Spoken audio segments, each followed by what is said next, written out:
Oh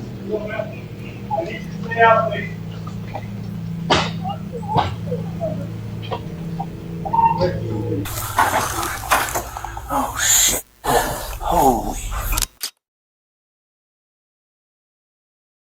She had no idea someone was waiting for her inside, and the moment she closed the car door, he attacked. For months, Crystal Krug had been living in fear, threatening messages, surveillance photos, someone who seemed to know her every move. She filed police reports. She hired a private investigator. She installed cameras around her home, a dash cam in her car, and she began carrying a concealed handgun everywhere she went. She did everything right, but on the morning of December 14th, none of it was enough. Because the person behind her nightmare was never a stranger. He was someone she trusted completely, someone who shared her home, her children, and her life. And while Crystal's mother was walking toward that garage to check on her daughter, the man who killed her was already at his desk at work, greeting coworkers, acting like any other normal morning. This is the story of one of the most calculated homicide plots the state of Colorado has ever seen. Crystal Krug was 43 years old. She lived in Broomfield, Colorado, with her husband Daniel Krug and their 3 children. By every outward measure, they had built a comfortable life together. Both were well educated. They had a home, a family, a routine. But behind closed doors, their marriage had been unraveling for some time. Crystal had told family members she wanted out. Daniel, by his own admission, was in denial that the marriage was over. Then, in the fall of that year, Crystal's world took a terrifying turn. A police officer was dispatched to the Krug residence after Crystal reported that she believed someone was following her. The officer searched her vehicle thoroughly, checking for GPS trackers or anything that could explain how someone kept finding her. He found nothing. Before leaving, he offered Crystal safety recommendations and assured her the department would keep looking into her case. 9 days earlier, Daniel had called police to report a break-in at the family home. Dispatcher speaking. Hi there. My name is Dan Krug. I don't think this is an emergency, but this feels really weird. Okay. My wife isn't responding to text messages or phone calls. He told the responding officer, Officer Johnson, that as he had pulled into his driveway, he saw someone run out, jump over the gate, and take off. The only thing Daniel said was missing was the spare house key kept in the garage. The officer advised Daniel to change the locks immediately while police looked into who the intruder might be. Then, on October 2nd, Crystal's phone buzzed with a message she hadn't expected. The name on the screen was Jack Anthony Holland, a man she had dated briefly as a teenager, more than 20 years ago. The message was short and crude. He said he visited Boulder occasionally and asked if she wanted to hook up. At first, Crystal didn't think much of it. The two hadn't spoken in years, and even then, he had been harmless.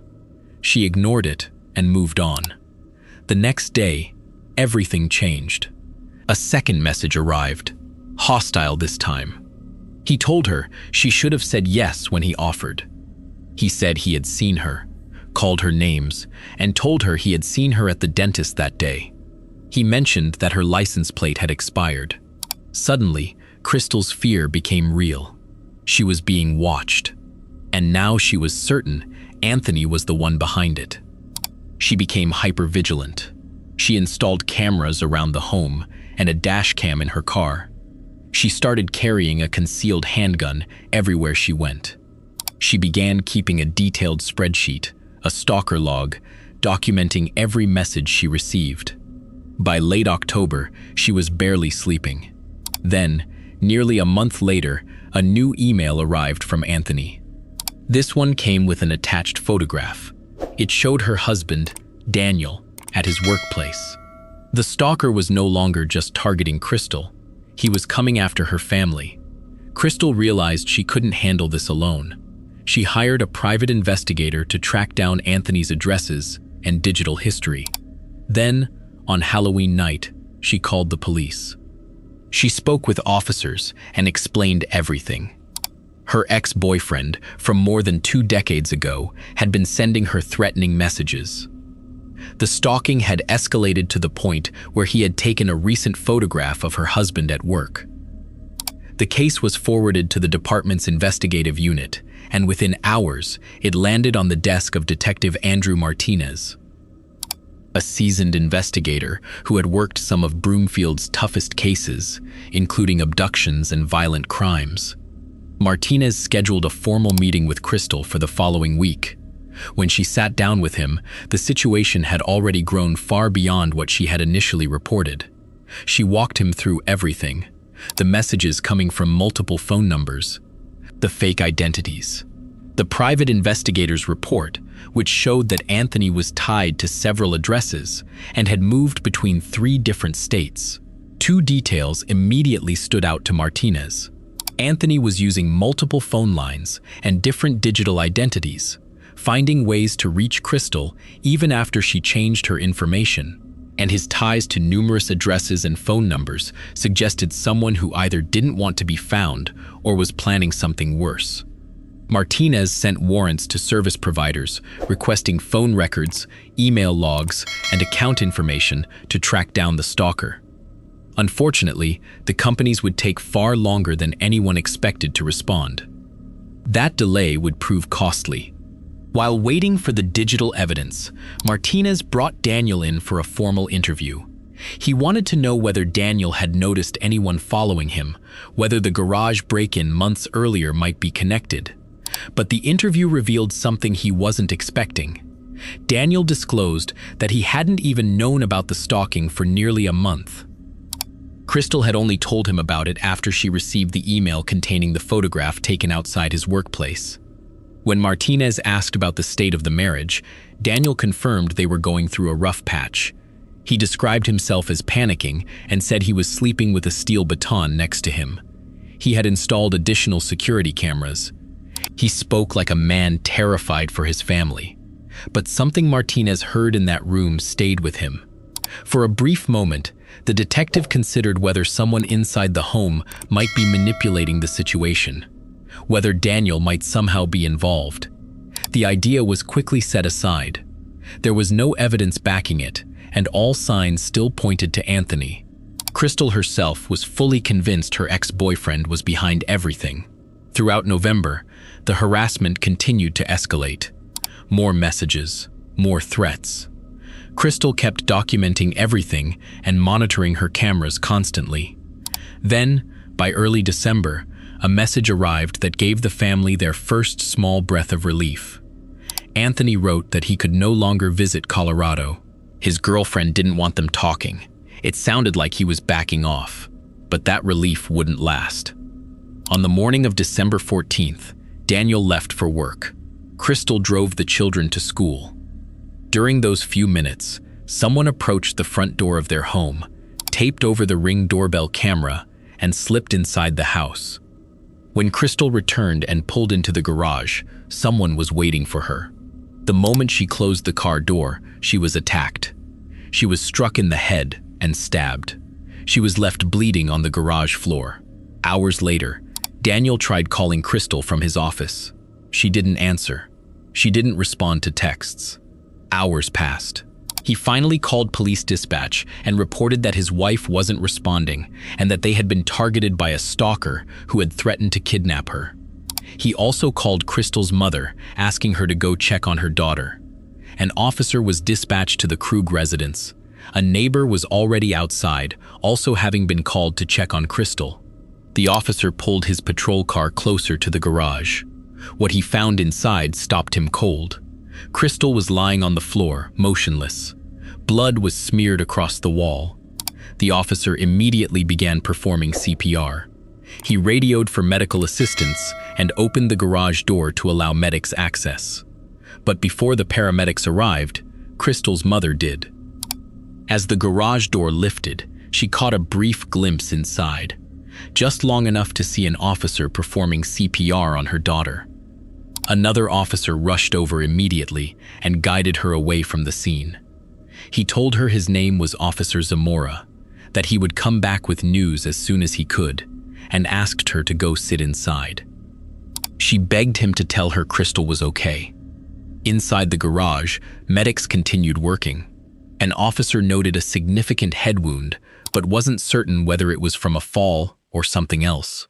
Then, as they examined Crystal more closely, they discovered what the head wound had concealed: a stab wound directly above her heart. The paramedics worked only a short time before it became clear there was nothing more they could do.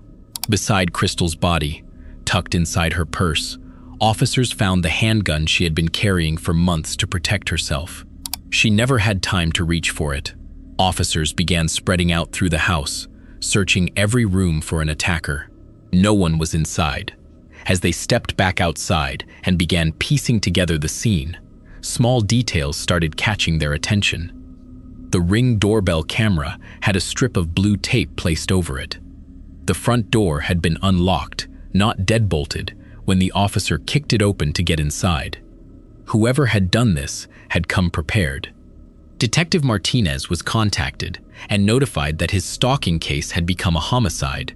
As officers canvassed the neighborhood and collected surveillance footage from surrounding homes, more family members began arriving at the scene one by one, each of them walking unknowingly into the worst moment of their lives. Then Daniel arrived. He was told to stay back. Officers kept him with the family while detectives continued their work. He appeared overwhelmed, devastated. He kept saying he hadn't protected her. Crystal's mother embraced him, trying to offer comfort. She had no idea the man in her arms was the one who had taken her daughter. One of the most painful moments came shortly after. A detective was dispatched to Crystal's children's school to bring them in. When he located Crystal's eldest daughter, she had already seen something. She had been watching the live feed from the home's cameras on her phone and had seen police and an ambulance at the house. She had called her father. He answered and was crying. She told the detective that the stalker had been sending threats, contacting her mother from different numbers, and had posted something to a website trying to recruit others to help him. She said the stalker had been making it look as though Crystal was working with him to harm Daniel. She and her siblings were afraid that police would turn on the family. What Crystal's daughter described wasn't just alarming. It revealed the full depth of what this stalker, whoever he was, had been constructing. Not just threats against Crystal, a deliberate campaign to make Crystal look dangerous to her own children and to make Daniel appear to be the helpless victim. At the police station, Daniel and Crystal's family were all brought in for formal interviews. At that stage, investigators were collecting statements. But as detectives sat down with Crystal's family members one by one, the picture they had been working from began to shift.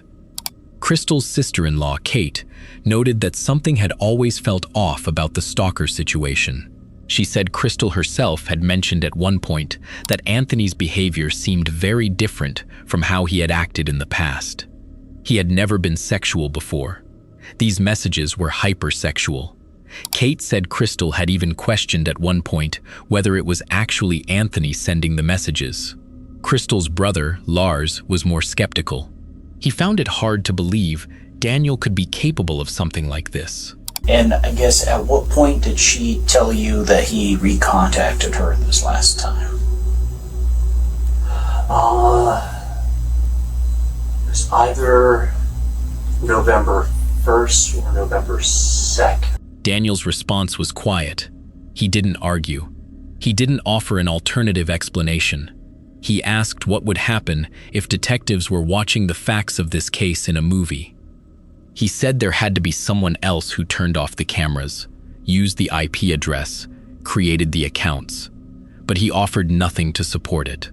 Finally, Daniel revealed something no one had known until that moment.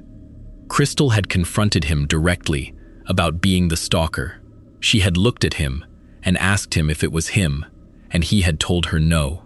Detectives understood exactly what that meant. Crystal had gotten close to the truth, and that confrontation had forced Daniel's hand. Daniel asked for an attorney. The interview was over. Before he left the building, he turned back and told detectives not to stop looking. He said Anthony had taken his children's mother away at Christmas. His act was still running, even now. Over the next 2 days, the remaining digital evidence arrived, and it was overwhelming.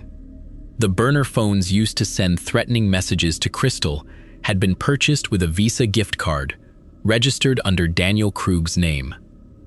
Cell tower records showed those burner phones were always in the same location as Daniel's personal phone. He had been carrying both devices simultaneously throughout the entire stalking campaign. Then, detectives found his Google search history from the night before the murder. He had searched how hard someone would have to be hit in the head to be made unconscious. He had searched when a head injury becomes a cause for concern. There was no Anthony. There had never been an Anthony. There had only ever been Daniel. Daniel Krug had created the entire stalking persona.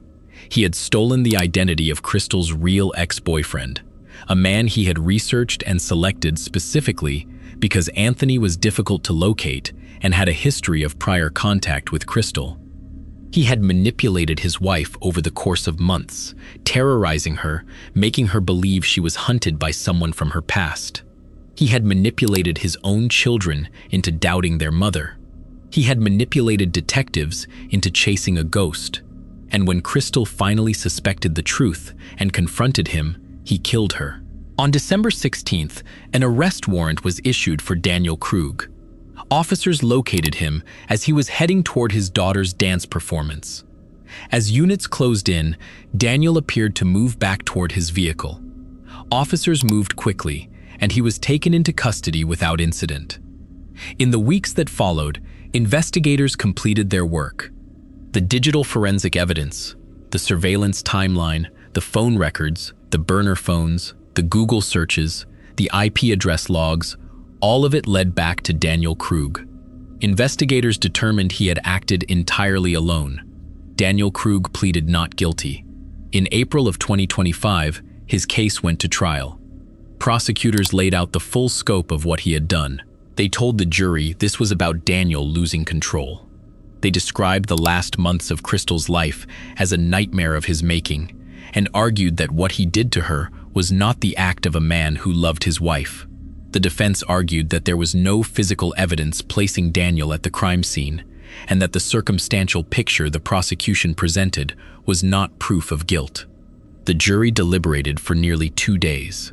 On April 17th, 2025, they returned their verdict. Daniel Krug was found guilty of murder in the first degree, stalking, and criminal impersonation.